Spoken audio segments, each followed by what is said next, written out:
The morning sun filtered through the dusty window of a small house. A young boy, barely 7, sat on the doorstep, tying the laces of his father's heavy police boots. They were far too big for his tiny feet. His father, Officer Rahim, smiled as he walked out of his room, wearing his crisp khaki uniform. He knelt down beside his son, gently lifting the boots off his feet. "Someday," he said softly, "you'll wear these for real." The boy looked up at him with shining eyes. "Promise?" Rahim smiled, unpinned the silver badge from his chest, and placed it in the boy's small hands. "A badge isn't just metal, son. It's a promise to protect, no matter the cost." The boy clutched it tightly as his father stood and walked out the door. Moments later, the distant echo of sirens faded into the morning light. That was the last morning they shared. His father never came home. Years passed. The boy, now a man named Ayan Rahim, stood in front of a mirror in a small locker room, fastening his own police uniform. The same sunlight filtered through the window, falling across his face, revealing both pride and pain. He opened a small wooden box on the table. Inside lay his father's badge, polished, shining. He pinned it to his chest. A whisper escaped his lips, almost a prayer. "Today, Dad. I'll keep your promise."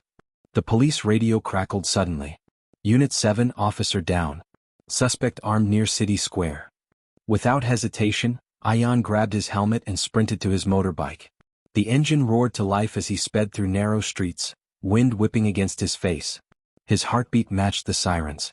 As he approached the city square, memories flooded back. Newspaper headlines: the night his father's body was brought home, the badge covered in blood. He clenched the handlebars tighter. At the scene, chaos ruled. Civilians ran in panic. A young child stood frozen beside a car, and just meters away, a man with wild eyes held a gun, pointing it straight at the child. Ayan drew his weapon, stepping closer, steady and calm. "Put it down," he commanded. The man flinched, his hands trembling. The child whimpered. Flashbacks flickered in Ayan's mind. His father's smile, his mother's tears, the echo of the promise. He took a slow breath and lowered his gun slightly. His voice softened. "You don't have to end like this. No one needs to die today." The suspect's eyes darted between Ayan and the child. His grip weakened. Finally, with a trembling hand, he dropped the gun. Officers rushed in. The child ran straight into Ayan's arms, sobbing. Ayan held him close, closing his eyes, the same way he wished his father had held him that day. Later that evening, the sky burned orange with sunset. Ayan walked slowly through the quiet graveyard, uniform dusted and badge gleaming. He stopped before a simple headstone, "Officer Rahim, a hero forever." Kneeling, Ayan unpinned the badge from his chest and placed it on the stone. His voice trembled but carried strength. "Today I kept your promise, Dad."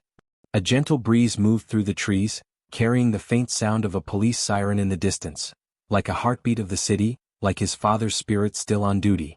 Ayan stood tall, saluted, and whispered one last line. "Heroes don't die. They live in those who carry their promise." The screen fades to black. Soft music plays.